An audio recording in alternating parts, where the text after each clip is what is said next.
Bonjour à toutes et à tous. Merci de votre présence pour ce nouveau webinaire spécifiquement destiné à présenter l'info GES. Un décret qui date d'un peu plus de 10 ans puisqu'il avait été initié en octobre 2013 initialement. En tout cas, merci à tous les participants qui se connectent. Je vois que ça arrive encore un petit peu. Je me permets de me présenter et je laisserai la parole à Marc pour se présenter ensuite. Je suis Guillaume Gallis, référent technique pour le programme EVE. Donc je m'occupe un peu de tous les sujets techniques, mise à jour des facteurs d'émission, analyse des engagements EVCOM, des labels objectifs CO2, euh, et un peu plus encore. Marc, je te laisse te présenter. Bonjour à tous, Marc Ossigny, donc je suis ingénieur au service transport et mobilité de l'ADEME et je suis impliqué dans ce dispositif InfoGES depuis avant l'entrée en vigueur dont parlait Guillaume, hein, c'est-à-dire depuis les premiers travaux en 2007-2008. Et donc, j'ai une bonne connaissance de ce dispositif qui continue à évoluer. C'est ce qu'on va vous présenter aujourd'hui.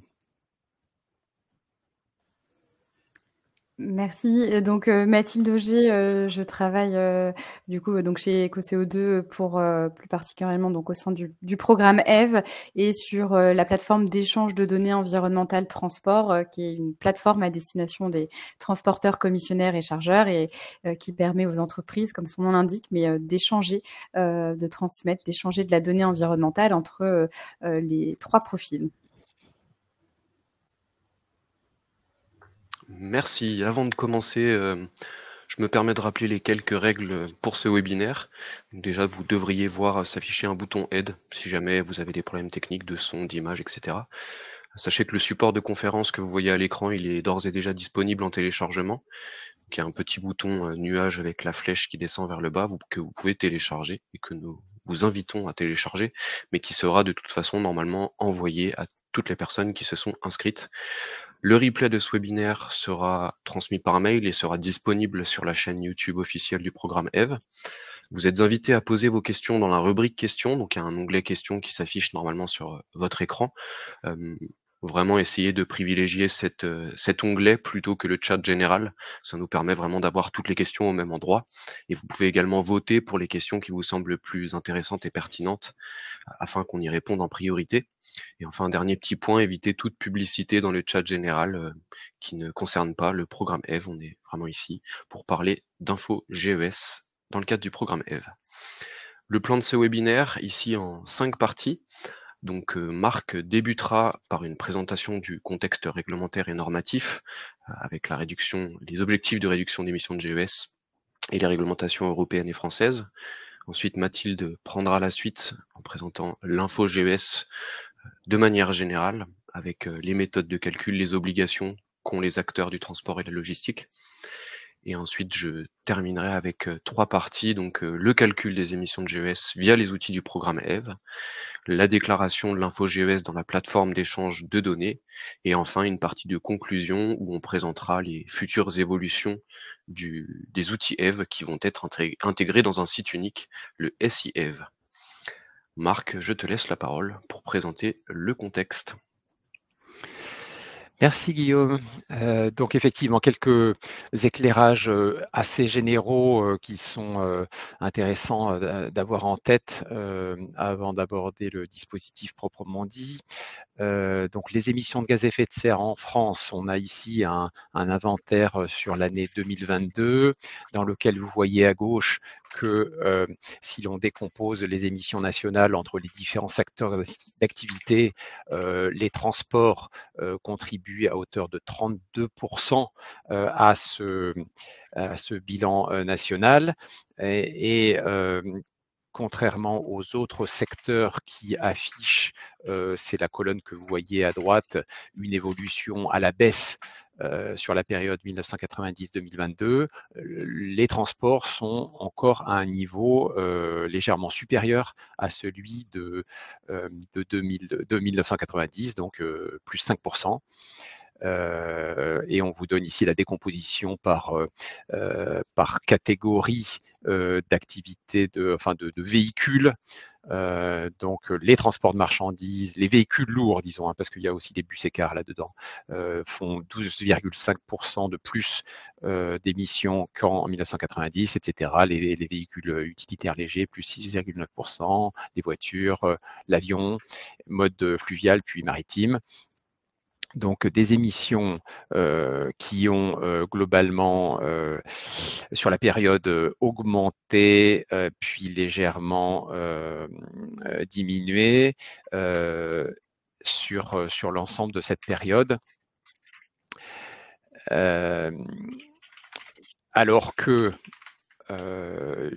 on rappelle ici que dans les réglementations françaises et européennes, des objectifs plus globaux, hein, parfois que le simple secteur des transports, fixent des objectifs de réduction avec des chiffres très différents de celui qu'on vient de voir, hein. Je rappelle, donc on est sur plus 5% sur le secteur des transports en France, c'était ce que je vous montrais dans la diapo précédente. L'objectif européen, c'est moins 55%, toujours par rapport à la même. Alors c'est important les années de référence, hein. Ici, on est justement sur un objectif par rapport à 1990, c'est bien ce qui a été présenté dans la diapo précédente, donc moins 55% pour l'ensemble des émissions de l'Union européenne en 2030 par rapport à 1990. Alors, on trouve dans d'autres documents,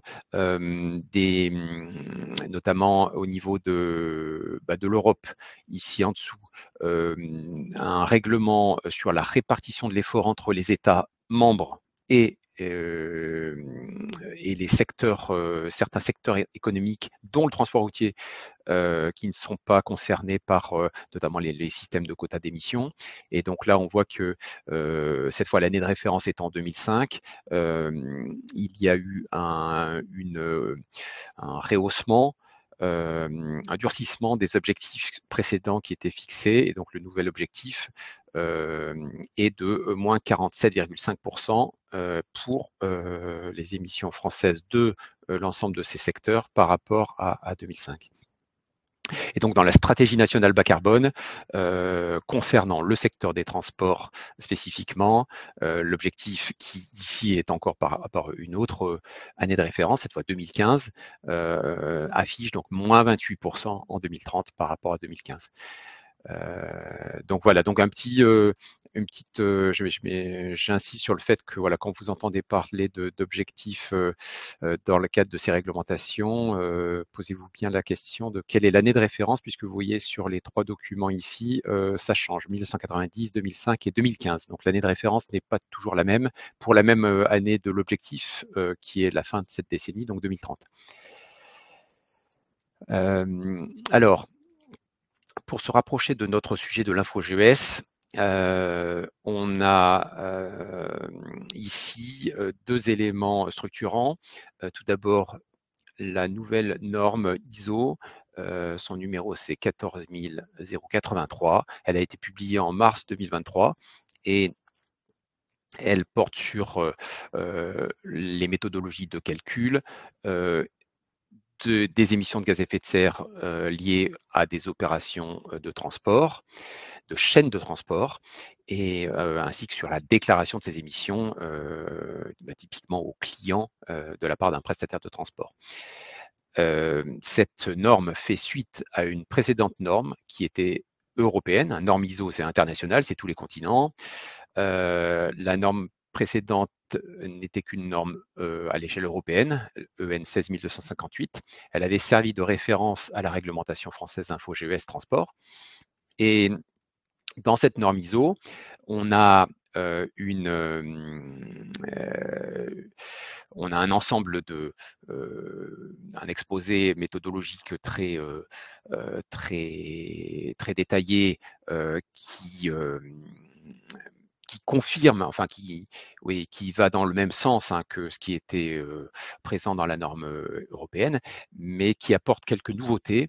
On trouve une terminologie qui a légèrement évolué. Dans la communication des résultats attendus, il y a un ensemble de résultats plus complets et plus détaillés, avec cependant, dans la norme européenne, les résultats en termes de kilowattheure de consommation d'énergie étaient prévus, alors que là, on ne parle que d'émissions de gaz à effet de serre, et donc soit de kilos de CO2 ou de tonnes de CO2, ou bien de valeurs relatives d'intensité, c'est-à-dire des grammes de CO2 par tonne kilomètre. Techniquement, donc, le calcul doit obligatoirement prendre en compte les opérations de plateforme, donc les passages à quai, les transbordements, ce qui n'était pas le cas donc précédemment, et puis également les fuites de fluides frigorigènes en cas d'usage de ces solutions de réfrigération. Il y a également des nouveautés concernant les types de distances à utiliser, hein, qui sont un élément structurant qui peut générer des différences entre les calculs des uns et des autres. Et puis, les catégories de données ont également été classées d'une façon différente, avec des données primaires, données secondaires, valeurs par défaut ou données modélisées, valeurs modélisées. Donc ça, c'est cette norme qui est un document payant que l'on peut acheter sur la boutique AFNOR ou sur la boutique de l'ISO, qui est très structurant donc dans la méthodologie de calcul, qui s'appuie donc sur l'expérience, le retour d'expérience de la décennie 2010-2020, on peut dire. Et justement, on a un projet de règlement européen, hein, qui n'est pas encore adopté et publié, mais on pense que ça va arriver en 2024. Et donc ce document stipule justement que la méthode de référence des acteurs, des prestataires de transport qui réalisent ce type de calcul d'émissions de gaz à effet de serre liées à des opérations de transport, à des prestations de transport, ces prestataires doivent s'appuyer sur, être conformes, leurs calculs doivent être conformes à la norme ISO 14083. Donc c'est comme ça que le projet de règlement finalement évite de développer et de remettre en cause les méthodologies de calcul. Donc l'idée de ce règlement, c'est de dire aux prestataires, si vous faites des calculs et des déclarations d'émissions de gaz à effet de serre, vous devez respecter la norme ISO. Avec des petites nuances quand même, des possibilités pour la commission, hein, de légèrement amender cette norme à l'avenir. Mais donc c'est assez structurant, sans aller toutefois aussi loin que la réglementation française, qui est une obligation de faire ces calculs et de les déclarer. Là, il n'y a pas ce niveau d'exigence. Et donc, on est aussi, alors c'était le cas de la norme ISO, ce règlement européen et la réglementation française InfoGES, hein, c'est aussi bien pour le transport de passagers que de marchandises. Pour revenir sur les textes structurants de la réglementation InfoGES transport, vous avez donc, comme le rappelait Guillaume, au 1er octobre 2013, l'article L 1431-3 du Code des transports est entré en vigueur. À l'origine, c'était une information sur la quantité de CO2 émise à l'occasion d'une prestation de transport dont le point de départ ou le point d'arrivée est en France. Ensuite, en 2017, c'est un article de la loi transition énergétique pour la croissance verte qui a légèrement modifié ce texte. Donc qui a été mise à jour ensuite dans le Code des transports, hein, c'est toujours le même article du Code des transports, mais donc cette fois on parle des quantités de GES et non pas de CO2, donc on s'est un peu élargi aux autres gaz à effet de serre, mais en revanche l'obligation ne porte plus que sur les prestations dont le point de départ et le point d'arrivée est en France. Donc les prestations domestiques. Et enfin, plus récemment, dans la loi climat et résilience, on a trouvé on a introduit une perspective qui entrera en vigueur au 1er janvier 2025 d'amende administrative et donc de contrôle et de sanctions qui n'étaient pas présentes dans la version initiale du Code des transports.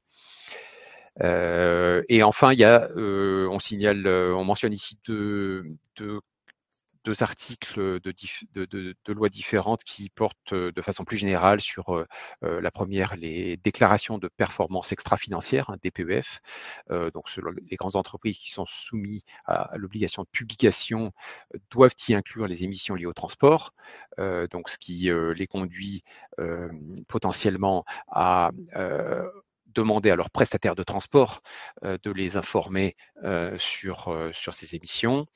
Et de façon assez similaire dans la réglementation relative au bilan émissions de gaz à effet de serre, un BGES, les entreprises, les grandes entreprises qui sont aussi soumises à cette obligation doivent inclure les émissions de la sous-traitance transport dans leur bilan.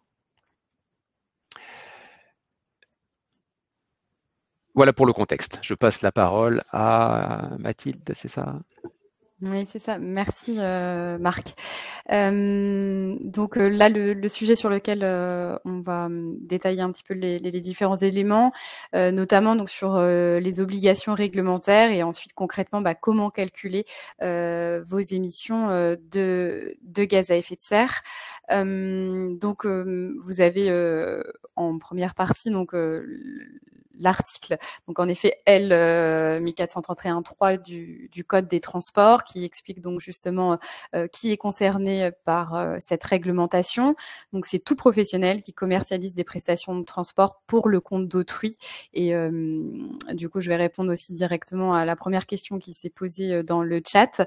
Mais si en effet vous êtes une entreprise en compte propre, vous êtes exempté du coup de cette transmission d'émissions de gaz à effet de serre. C'est tout acteur économique français et étranger, que ce soit public ou privé, donc qui organise des prestations de transport, peu importe la taille de votre entreprise. Et donc, il y a eu une évolution, comme le précisait Marc précédemment, mais maintenant, c'est toute prestation qui doit avoir son point d'arrivée et point de départ et point d'arrivée en France. Néanmoins, si vous voulez transmettre quand même les émissions de gaz à effet de serre, si c'est point de départ ou point d'arrivée en France, vous pouvez, mais en tout cas, l'obligation réglementaire, c'est point de départ et point d'arrivée en France. Donc voilà, donc les deux exceptions à cette règle, c'est aussi en plus donc des entreprises qui sont en compte propre, c'est des entreprises qui interviennent uniquement dans la mise à disposition de véhicules de transport, donc elles n'interviennent pas du tout dans la réalisation de la prestation en tant que telle, et donc là elles ne sont pas non plus soumises à cette obligation d'information GES. Donc cette réglementation, voilà, elle sert à quoi plus précisément? Donc elle sert à mesurer ces émissions pour pouvoir aussi arriver à diminuer ces émissions de gaz à effet de serre. Et il faut dans un premier temps les mesurer pour pouvoir donc par la suite s'améliorer. Plus spécifiquement, donc pour les prestataires de transport, les transporteurs et les commissionnaires, elle sert du coup à valoriser vos prestations à faible émission de gaz à effet de serre et de mettre en évidence vos progrès réalisés sur ces différents sujets. Et puis donc pour les entreprises qui reçoivent l'information GES, que ce soit donc les chargeurs ou des prestataires de transport qui font appel du coup à d'autres prestataires de transport, c'est de connaître l'impact aussi de son activité et ensuite d'utiliser cette information pour évaluer ces émissions indirectes, notamment donc dans le cadre des bilans d'émissions, notamment donc on parlait au préalable, mais du bilan de gaz à effet de serre. Donc voilà, donc cette partie est importante aussi là-dessus pour les entreprises qui reçoivent l'information. Et quatrième point, c'est que la transmission de cette donnée vous permet aussi d'améliorer, d'harmoniser aussi tout ce qui est lié aux méthodologies, aux méthodes d'évaluation des émissions de gaz à effet de serre, et ça permet de fournir aussi un seul cadre commun pour l'ensemble aussi des modes de transport. Voilà pour pour ces différents éléments. Si on va un petit peu plus dans le détail maintenant de comment est-ce qu'on calcule les émissions de gaz à effet de serre, peut-être le premier sujet auquel il faut être un petit peu familier, c'est notamment donc les facteurs d'émission. Donc par la suite, vous verrez souvent FE. Donc FE, c'est facteur d'émission. Donc pour calculer les émissions de gaz à effet de serre, on a besoin de savoir, donc en fonction du type de carburant que vous allez utiliser, il y a un facteur d'émission qui va être associé. Donc notamment, si on parle du gasoil, on considère que 1 litre de gasoil, ça émet 3,10 kg de CO2 équivalent. Donc peut-être aussi en précision pour certaines entreprises, mais le petit le E qui s'affiche à côté, donc CO2, hein, c'est équivalent, donc ça inclut tous les gaz à effet de serre, CO2 équivalent. On aurait pu remplacer donc ça par GES. Donc on considère qu'un litre de gasoil, ça équivaut à 3,10 kg de CO2. Donc on reviendra dessus par la suite, mais vous pouvez trouver tous les facteurs d'émission sur la base empreinte de l'ADEME. Donc voilà, vous avez un exemple un petit peu juste en dessous. Et un autre élément aussi un petit peu clé, c'est notamment tout ce qui va être lié à l'unité des grammes de CO2 équivalent à la tonne kilomètre, qui est intéressant aussi à bien avoir en tête. Et juste en dessous aussi, donc vous avez en moyenne, quand vous roulez donc avec un 34-40 tonnes, votre intensité du coup, votre intensité carbone transport, elle est de 82,3 grammes de CO2 à la tonne kilomètre. Et quand du coup c'est plutôt du ferroviaire, donc le train, en moyenne du coup à la tonne kilomètre, on est plutôt donc voilà aux alentours de 9,59 grammes de CO2 à la tonne kilomètre pour une motorisation moyenne et un chargement moyen. Donc voilà, c'est une unité aussi qui va être régulièrement du coup utilisée. Donc là, vous avez, il n'y a pas tous les types de carburant, c'est une extraction, mais vous avez les différents facteurs d'émission associés en fonction du type de carburant utilisé. Et donc, comme je précisais juste avant, vous pouvez avoir ces différents facteurs d'émission sur la base empreinte de l'ADEME, et vous pouvez aussi directement télécharger du coup ce référentiel. En orange, vous avez les évolutions, les dernières aussi mises à jour qui ont été faites. Donc voilà, c'est important aussi régulièrement d'aller sur la base empreinte pour aller voir aussi si des facteurs d'émission n'ont pas évolué d'une année à l'autre. Voilà pour ces éléments. Et si on va un petit peu plus maintenant dans le détail, après avoir précisé de ce que c'était donc les facteurs d'émission, vous avez différentes méthodologies de calcul, et il y a 4 cas là qui vont vous être présentés. Le premier cas, c'est quand vous connaissez précisément combien vous avez consommé en termes de volume de carburant, de source d'énergie pour votre client. Donc le premier cas, c'est pour un seul client. La formule de calcul, elle est entre guillemets assez basique. C'est vous prenez votre volume de consommation que vous avez consommé pour effectuer votre opération de transport pour votre client, et que vous allez multiplier par le facteur d'émission associé. Deuxième cas de figure, c'est que là, dans votre pour l'opération de transport, vous n'aviez pas qu'un seul client dans votre camion, vous aviez plusieurs clients, donc plusieurs bénéficiaires. Et donc là, l'idée, c'est de proratiser, c'est-à-dire que il ne faut pas que le dernier client se retrouve avec toutes les émissions de gaz à effet de serre. C'est qu'en fonction donc du nombre d'unités qui va être transporté pour tel client, on va proratiser par rapport au nombre d'unités dans le moyen de transport. Donc c'est la consommation de la source d'énergie que vous allez multiplier donc par le nombre d'unités transportées pour la prestation, et que vous allez diviser pour le nombre d'unités dans le moyen de transport. Et ça, vous le multipliez du coup par le facteur d'émission également associé. Le troisième et quatrième cas de figure, vous avez pas directement votre consommation de source d'énergie, mais vous avez calculé via vos données mensuelles ou annuelles, vous connaissez votre consommation au réel, mais du coup, c'est plutôt un taux de consommation que vous avez calculé au mois ou à l'année. Et donc là, pareil, le cas a été divisé en deux en fonction de si vous faites du lot complet, donc pour un seul client, ou du lot partiel pour plusieurs clients. Donc, si on prend le troisième cas, vous connaissez donc votre taux de consommation, vous allez multiplier ce taux de consommation par la distance et par le facteur d'émission. Et donc après, ça vous donne vos émissions de gaz à effet de serre.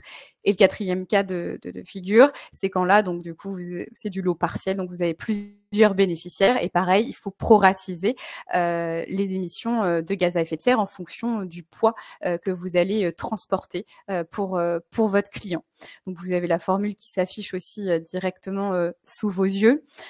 Vous avez en bleu le taux de consommation de la source d'énergie, le facteur d'émission et le nombre d'unités dans le moyen de transport.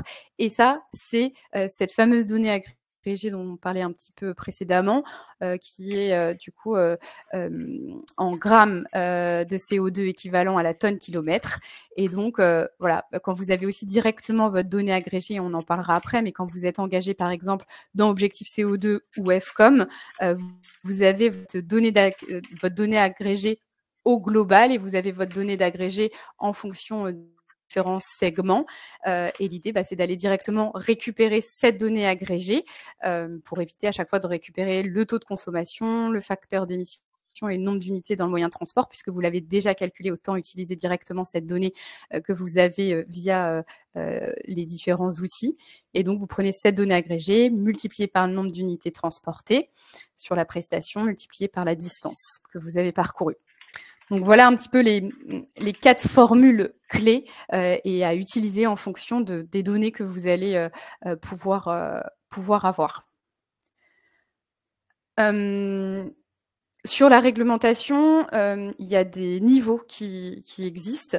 Plus on augmente de niveau, plus la donnée que vous allez pouvoir transmettre à votre client va être de la donnée réelle. Donc, par exemple, notamment donc, sur tout ce qui est lié au taux de consommation et au nombre d'unités transportées dans le moyen de transport, si vous ne connaissez pas cette donnée et que vous êtes une entreprise de moins de 50 salariés, vous pouvez utiliser des valeurs par défaut. Donc, vous allez pouvoir retrouver notamment ces valeurs par défaut sur nos empreintes.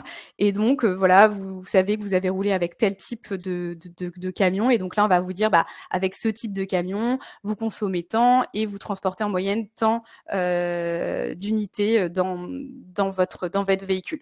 Donc, vous voyez, c'est des données qui sont très généralistes. Mais bon, ça donne quand même une première approche, une première étape. Et ça, par contre, c'est utilisable que pour les entreprises de moins de 50 salariés. Les niveaux 2, donc toujours sur le taux de consommation et le nombre d'unités transportées dans le moyen de transport, ça va être des valeurs moyennes qui sont calculées donc sur votre entreprise. Mais là, c'est, comme son nom l'indique, mais c'est une moyenne de vos différents segments d'activité. Donc, c'est de la donnée qui vous appartient, qui vous est propre. Mais voilà, ça reste quand même du global, mais c'est quand même lié à vos valeurs de votre entreprise. Les données niveau 3, donc c'est que là, vous avez votre flotte de véhicules. Quand vous êtes engagé dans Objectif CO2 ou FCOM, avec votre chargé de mission, vous avez décomposé votre flotte de véhicules. Donc voilà, en fonction de l'organisation de transport, en fonction des types d'itinéraires, du type de carburant, vous avez décomposé votre flotte. Et là, vous allez pouvoir, pour chaque segment, aller récupérer directement cette fameuse donnée agrégée pour chaque segment correspondant. Donc, ça, c'est de la donnée qui est aussi plus précise. Et la donnée de niveau 4, c'est des données qui sont calculées au réel à la prestation de transport. Petite précision aussi, parfois il est possible peut-être d'avoir des données, notamment le taux de consommation qui va être un taux de consommation par exemple de niveau 3, mais le nombre d'unités transportées, vous avez peut-être pas du niveau 3, mais vous avez du niveau 2. Il est possible de mixer les deux. En tout cas aussi, ce qui est recommandé, le chargeur peut vous poser des questions quand il reçoit les émissions de gaz à effet de serre sur comment est-ce que vous calculez vos émissions. Donc le mieux, c'est d'avoir aussi un document où justement vous expliquez déjà au préalable comment est-ce que vous calculez ces histoires de niveau. Là, vous avez un petit peu, donc je ne vais pas rentrer dans le détail, mes deux exemples, notamment sur le 3e cas de figure et le 4e cas. 3e cas de figure, c'est quand vous connaissez donc quand même votre taux de vous connaissez votre taux de consommation, vous faites du lot complet, donc vous avez un seul bénéficiaire. Donc on reprend la formule qu'on a vue au préalable, qui est le taux de consommation de la source d'énergie multiplié par la distance et multiplié par le facteur d'émission. Et donc voilà, là on a un exemple, c'est un tracteur qui consomme 30 litres au 100, il fait 425 km pour livrer un seul client, son client A. Et donc là, on applique, entre guillemets bêtement, la formule de calcul qui nous donne du coup les émissions de gaz à effet de serre. Quatrième cas de figure, là qu'on a un petit peu développé. Donc, vous connaissez votre taux de consommation. Et là, vous avez bénéficiaire, donc c'est du lot partiel. Donc, pour rappel, donc c'est basé en fonction du nombre d'unités transportées. Et là, l'exemple qui est pris, c'est toujours un tracteur routier qui consomme 30 litres au 100. Et là, on dit que il effectue une tournée où il transporte en moyenne 5,6 tonnes. Dans son camion, il a en moyenne 5,6 tonnes. Il va aller livrer son client et son client E, lui, dans son camion, ça représente 2,5 tonnes et qui est transporté aussi sur 5 km. Donc là, on reprend la formule de calcul et donc on a proratisé. Donc on a pris le tonnage transporté pour son client divisé par le tonnage moyen transporté pour la prestation et on a nos émissions de gaz à effet de serre. Attention à bien inclure, quand on parle des distances aussi, mais à bien prendre en compte les trajets à vide. Voilà pour cette partie un petit peu plus approfondie sur les formules, la formule de calcul. Et je vais passer du coup maintenant la main à Guillaume sur le lien entre l'information GES et le programme EVE. Merci Mathilde. Pardon, excusez-moi. On va donc passer un peu sur la partie un peu plus concrète du coup sur comment se matérialise l'info GES dans les outils du programme EVE. Donc on va commencer avec Objectif CO2 qui est un outil disponible pour les transporteurs de marchandises, de voyageurs, mais également pour les transporteurs pour compte propre.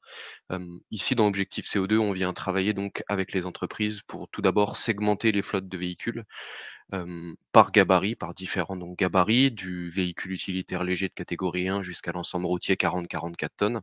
Et on vient ensuite distinguer les activités, le type de carburant, puisque l'énergie, en fonction de l'énergie utilisée, le facteur d'émission sera différent. Et également une partie sur le renseignement des moteurs auxiliaires. Donc voilà, prendre connaissance si l'entreprise utilise des moteurs auxiliaires comme de la température dirigée dans le cas de transport frigorifique ou encore pour le bâtiment travaux publics avec tout ce qui est bétonnière, citerne, etc. Mais également certaines activités spécifiques comme les bennes à ordures ménagères, les camions qui transportent les déchets. Et donc ces moteurs auxiliaires sont distingués en autonomes ou non autonomes par rapport au moteur principal. Ensuite, on vient demander à chaque entreprise de collecter ces données d'activité pour chaque groupe de véhicules qui a été constitué. Donc là, ça a été un peu synthétisé sur la copie d'écran qui est ici, mais on vient notamment demander à l'entreprise sa consommation de carburant rattachée au groupe de véhicules, le kilométrage parcouru, incluant également le kilométrage à vide ou le kilométrage au le pied. On vient travailler également de manière assez précise sur l'indicateur tonne-kilomètre ou voyageur-kilomètre, qui va permettre à l'entreprise de consolider un peu toutes ces notions, tenant compte du taux de chargement moyen qui est transporté dans le véhicule. Et cela, du coup, permet de calculer les émissions de CO2 rattachées à chaque groupe en automatique dans Objectif CO2, où vous voyez en bas d'écran que les émissions de CO2 pour le groupe constitué sont calculées et sont remises en ratio, soit au kilomètre, soit à la tonne kilomètre, ce qui permet à l'entreprise d'avoir son émission GES par rapport à sa performance transport. Ensuite, pour les chargeurs et les commissionnaires de transport qui utilisent, eux, les outils Excel EV via les dispositifs FCOM et FRED21, c'est un peu différent. On ne segmente pas l'activité selon différents groupes de gabarits de véhicules, mais on vient directement segmenter l'activité en plusieurs activités distinctes. Dans ces activités, les entreprises chargeurs et commissionnaires peuvent renseigner différents modes de transport, donc le routier évidemment, mais également le fluvial, le ferroviaire, maritime et le mode aérien, selon 2 types de sous-traitance. Donc la première qui s'affiche en haut, qui est la sous-traitance modélisée, qui permet en fait, à l'acteur de modéliser lui-même plutôt, un flux en fonction des données, qu'il a à disposition dans le cas où son sous-traitant de transport ne lui communique aucune information. Donc, une modélisation donc qui permet de finalement obtenir des indicateurs au gramme de CO2 à la tonne kilomètre selon les différents paramètres qui sont disponibles. Et la deuxième sous-traitance, c'est ce qu'on appelle la sous-traitance déclarée. Là, c'est vraiment dans le cas où le partenaire de transport a accès à de la donnée environnementale. Par exemple, un chargeur qui ferait appel à un transporteur charté ou labellisé dans l'objectif CO2 pourrait lui demander directement les émissions GES par tonne kilomètre et les déclarer directement dans cet onglet de sous-traitance déclarée. Ensuite, d'autres solutions existent, pour calculer son info GES. Donc, évidemment le programme EVE avec des outils dont la méthodologie est validée par l'ADEME et qui sont gratuits, mais également des solutions de calcul externes, éventuellement via, l'utilisation d'un moyen de télématique embarqué, Transport Management System, ce qu'on appelle les TMS. D'autres logiciels de calcul permettent aux entreprises, d'accéder à un calcul, d'info GES. Donc, d'autres entreprises privées proposent cela. Il y a également des entreprises qui ont développé en interne elles-mêmes une solution directement dans leur logiciel, d'entreprise. Et enfin, on se permet aussi de rappeler que via la plateforme d'échange de données, l'ADEME a ajouté une petite fonctionnalité qui est en fait une calculatrice GES qui permet à toutes les entreprises inscrites de faire un calcul sur des flux spécifiques en répondant à différentes questions via un formulaire et ainsi pour un flux, savoir estimer du coup l'information GES relative à ce flux. Ensuite, on se permet un petit moment publicité puisque le guide qui peut aider toutes les entreprises du transport, et de la logistique est disponible depuis quelque temps. Donc, nous vous invitons à éventuellement, aller le télécharger sur le site du programme EVE qui s'affiche sur votre écran. C'est donc, un guide gratuit qui vulgarise et qui réexplique un petit peu, toute la thématique abordée ce jour. Ensuite, je vais passer à la partie déclaration de l'info GES. Donc là, on va plutôt se recentrer sur la plateforme d'échange de données environnementales transport. Comment les entreprises peuvent utiliser cette plateforme d'échange de données pour déclarer et partager leur info GES. Donc, petite diapositive de présentation pour celles et ceux qui ne connaissent pas la plateforme. Donc il faut voir ça comme un cercle vertueux entre, tous les acteurs du transport et de la logistique, transporteurs, chargeurs et commissionnaires, qui permet du coup à tous ces acteurs de soit déclarer, soit bénéficier de ce qui a été déclaré dans cette plateforme. Donc on peut prendre l'exemple, par exemple, d'un transporteur qui connaît son info GES, qui la déclare publiquement sur la plateforme ou qui choisit de la déclarer de manière privée et de la partager uniquement à ses partenaires. Et ensuite, ces partenaires, commissionnaires ou chargeurs, viennent récupérer directement cette information pour l'utiliser et l'injecter dans leur propre bilan de gaz à effet de serre sur des scopes, sur leur scope 3 par exemple. Là, en pratique, on voit un peu plus dans le détail comment ça se matérialise sur le site de l'ADEME. Donc la plateforme d'échange de données ici, on retrouve un petit encart échange de données environnementales. L'entreprise peut donc ajouter une info GES, définir une période, identifier son activité et ensuite, une fois que cette info GES est déclarée, la partager à tout ou partie de la base de la plateforme.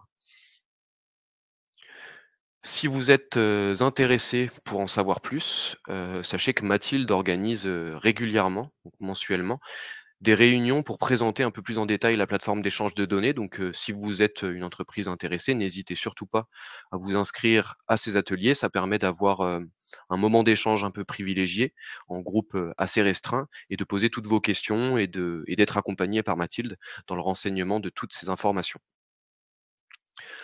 Ensuite, je me permets de faire une petite conclusion et de parler un peu de l'évolution court et moyen terme des outils EVE et du programme EVE de manière générale. Donc aujourd'hui, on a un site web Objectif CO2 qui est distinct, et les entreprises chargeurs et commissionnaires, via les dispositifs EFCOM et FRED 21, renseignent des outils Excel pour matérialiser leurs engagements. Donc là, d'ici l'année 2024, l'objectif de l'ADEME est bien de mettre à disposition un site web unique qui recentraliserait tous les 3 dispositifs, Objectif CO2, EFCOM et FRED 21. Cela permettrait vraiment de retrouver toutes les informations au même endroit, avec une interconnexion automatique avec la plateforme d'échange de données via les dossiers d'engagement. De nouveaux indicateurs sont ajoutés très régulièrement en fonction des retours d'expérience des entreprises, notamment collectés par Mathilde. Et à noter également que, au niveau des futurs développements, en termes d'émissions de GES, l'ADEME travaille d'ores et déjà sur l'interfaçage via API de la plateforme avec le SI des entreprises. Donc les tests ont commencé, sont en cours avec différents éditeurs de logiciels pour mettre en place cette fonctionnalité. Et enfin également, l'objectif de ce SI EVE modernisé, c'est également d'être en lien avec la norme ISO 14083, d'utiliser la même terminologie et également du coup les mêmes méthodes de calcul pour être en phase avec cette norme internationale et permettre aux entreprises utilisatrices d'être également en phase avec cette norme. Donc de la même manière, si vous êtes intéressé, mais cette fois plus particulièrement sur l'info GES, encore Mathilde vous fera l'honneur d'animer différents ateliers. Donc les dates s'affichent sur vos écrans. N'hésitez pas à vous y inscrire pour parler et échanger autour de l'info GES si vous avez davantage de questions. Et on va passer du coup à la partie questions, et que juste avant, je me permets de rappeler que les rendez-vous EVE 2024 sont fixés, sont organisés. Donc ce sera à Paris, à l'Institut Pasteur, le 14 mars 2024 prochain, en présentiel et en virtuel. Donc les inscriptions sont ouvertes, n'hésitez pas à en profiter, à vous inscrire, afin d'échanger avec tous les acteurs du transport et de la logistique, avec éventuellement tous les partenaires du programme. C'est souvent des moments privilégiés, avec des moments vraiment très intéressants, des tables rondes, la participation de beaucoup d'acteurs reconnus dans le domaine. Donc n'hésitez pas à vous y inscrire. Donc ensuite, on va passer à la partie questions pour finir. On a un peu dépassé les délais, donc avec nos excuses, mais c'est vrai que le sujet aujourd'hui était relativement dense. Je ne sais pas si Mathilde, Marc, si vous aviez des questions en attente peut-être pour moi. Je vais faire un petit passage en Alors, revue. ouais, je voulais peut-être rajouter un point que je n'ai pas développé ou même vraiment mentionné dans mon intervention, c'est le fait que la réglementation, suite au contexte évolutif que je vous ai présenté, la réglementation Info GES, il est prévu qu'elle s'aligne sur la norme ISO qui vient d'être publiée, et tiennent compte de ce qui est dit dans le projet de règlement européen. Donc cette réglementation InfoGES qui a plus d'une dizaine d'années est amenée en 2024 en principe à s'actualiser, peut-être se renforcer pour être, compte tenu du retour d'expérience que l'on a sur le plan aussi réglementaire, pour être peut-être mieux suivi, et en tout cas sur le plan méthodologique, être conforme aux derniers documents qui ont été publiés, donc au niveau ISO, et confirmés par ce projet de règlement européen.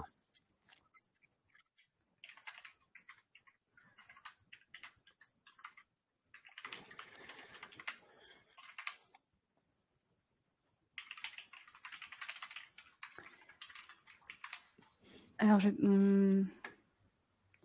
peut-être reprendre aussi certains éléments.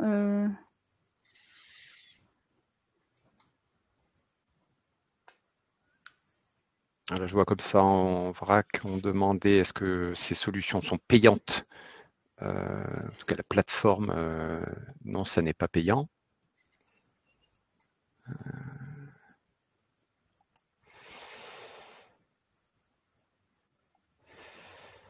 Les bilans, on a des questions relatives aux inscriptions, aux bilans. Alors, j'ai pas tous les chiffres en tête. En tout cas, pour ce qui est de l'échange de données dont on parlait, on pense que dès que la fonctionnalité d'automatisation des échanges sera en place, ça devrait vraiment générer un intérêt qui est pour l'instant limité, puisque le travail de saisie manuelle est fastidieux. Et donc c'est vraiment pour ça qu'on développe, ça a toujours été notre projet, hein, une solution automatisée. Et donc, à partir du moment où cette solution sera en place, les échanges devraient être assez nombreux sur une maille mensuelle et donc de façon automatisée. Il y avait une question aussi où comment en tant que chargeur peut-on faire ces calculs sans connaître les gabarits des gabarits des moyens de transport utilisés. En effet, après, si du coup, en tant que chargeur, vous recevez pas l'information GES de vos transporteurs quand vous êtes engagé dans Fret 21, soit vous avez aussi la possibilité donc de modéliser vos flux. Donc en fait, pour modéliser quand même vos flux, vous allez avoir besoin d'un certain nombre de données quand même, notamment donc les conditions de température, si c'est une ligne commerciale par exemple, si c'est des conteneurs ou autres. Il faut quand même avoir un certain nombre de données, mais vous pouvez éventuellement modéliser ces informations GES, même si vous ne recevez pas directement du coup la donnée de la part de vos prestataires de transport.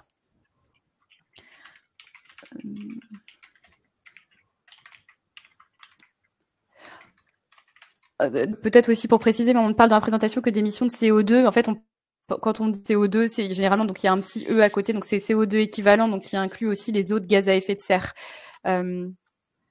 Donc en fait, ça inclut tous les gaz à effet de serre dans leur ensemble. Ah ben voilà. Oui.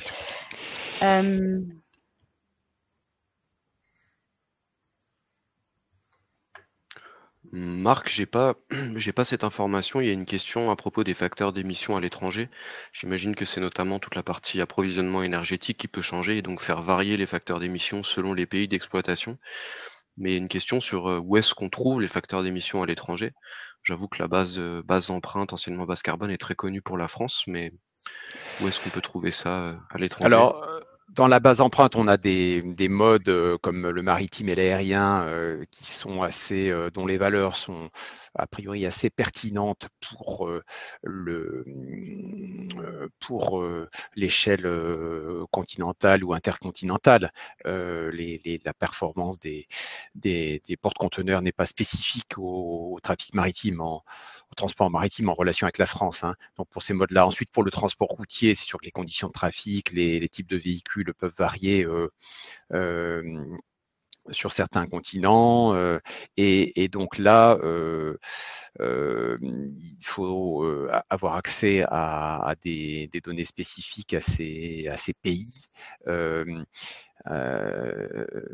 Mais même dans la norme ISO, il y a justement des annexes qui mentionnent des valeurs de référence pour l'Europe et pour l'Amérique du Nord, mais on a renoncé à inventorier des valeurs de référence pour l'Asie ou pour l'Afrique ou l'Amérique du Sud. Donc ça, on les a pas. Et puis, un mode qui est particulièrement sensible à ces variations, même là, à l'intérieur de l'Europe, c'est le mode ferroviaire, pour des questions de contenu CO2 de l'électricité. Donc on a des valeurs différenciées dans la base empreinte, anciennement base carbone, pour le train dans différents pays. Donc ça, on les trouve quand même.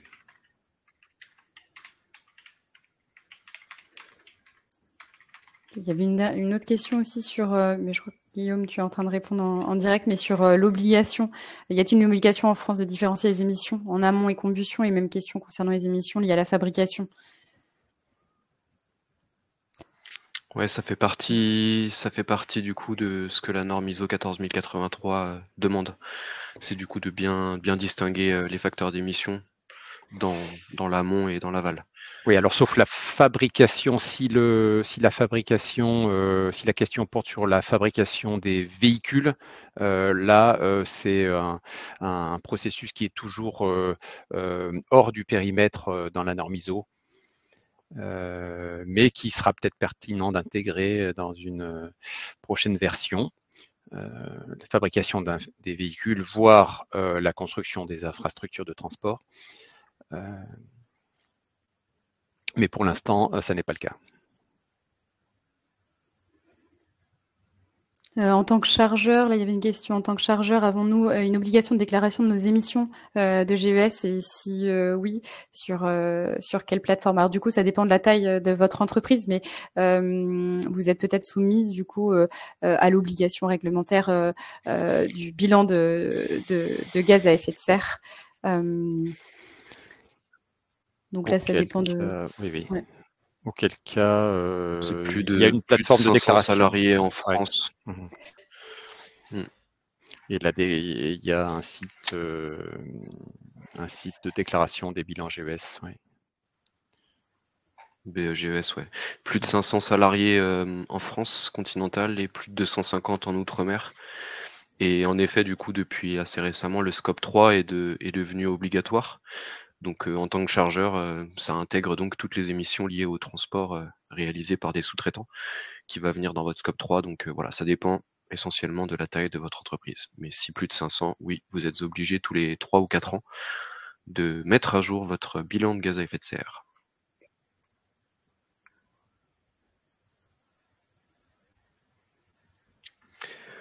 Voilà, je me permets de rebondir. La plateforme EVCOM est-elle payante? Je me permets de rentrer un peu dans le détail. Le programme EV est entièrement gratuit. Par contre, il faut bien noter qu'il y a les dispositifs se scindent en 2 catégories.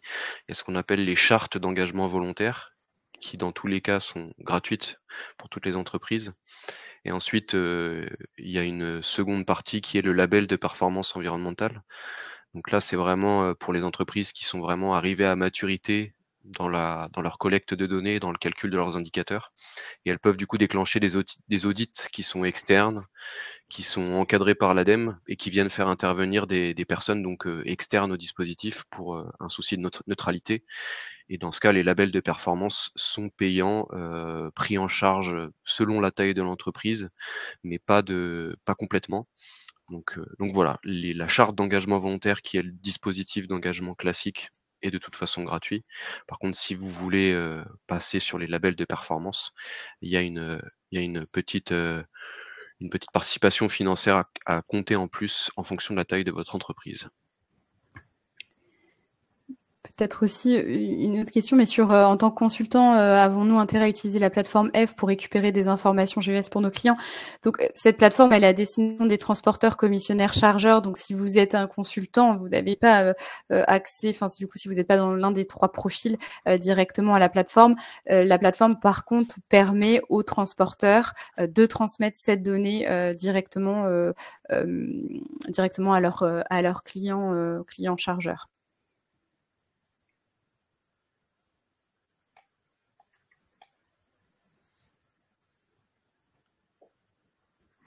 Et concernant l'expérimentation en cours, les tests en cours avec des éditeurs de TMS, donc nous avions lancé un appel à manifestation d'intérêt durant l'été, et donc c'est effectivement dans une procédure de sélection là que nous avons retenu 5 éditeurs. Alors je ne sais pas si on a fait une communication de cette liste de 5 éditeurs, mais je peux vous les citer. Donc il y a Dashdoc, Deki, Sinari, TKBlue et Whoop.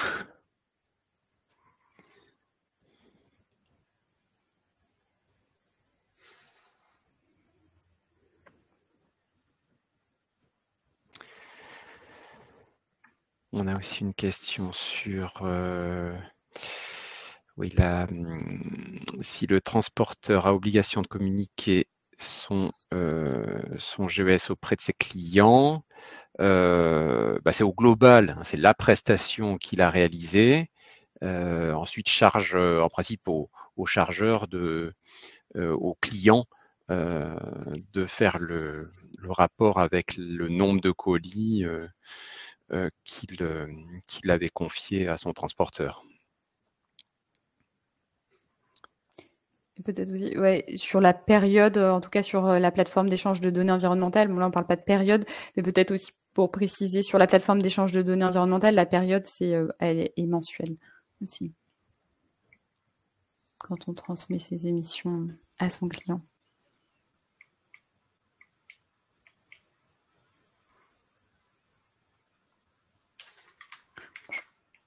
Je pense que tu fais le tour. Ouais. On a un peu dépassé, mais c'est bien, beaucoup de questions. Nous allons donc clôturer ce webinaire, si ça vous va. Nous vous remercions encore pour votre participation, votre présence ici. Merci également tout particulièrement à Marc de nous avoir épaulés sur toute la partie normative pour ton expertise. Comme je le disais, le replay sera disponible assez vite sur la chaîne YouTube du programme EVE. Vous recevrez normalement les infos avec le support, etc. Donc on vous remercie encore chaleureusement et on vous souhaite une excellente fin de journée. Merci à tous. Merci, au revoir.